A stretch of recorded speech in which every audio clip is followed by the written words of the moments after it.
Hakuna Mkristo mwenye akili zake timamu ambaye anataka kwenda kutenda dhambi.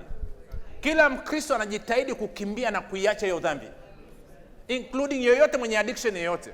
Sasa mletee gospel hii injili, mwambie kwamba hey, you are free.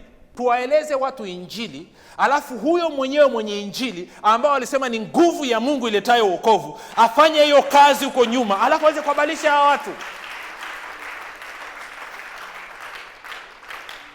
Watoto wangu nawaandikia, msitende dhambi. Na kama mtu akitenda dhambi, asikonde, anaye mtetezi Yesu mwenye haki. Okay, wengine wanasema sasa mtumishi ukifundisha hivyo unasababisha watu wakatende dhambi. Okay, ngoja nikuulize swali very simple. Very simple. Very simple. Wangapi hapa kwenye vilindi vya moyo wenu una kiu na shauku ya kwenda kutenda dhambi? Unataka kutenda dhambi? Mbona sioni mikono?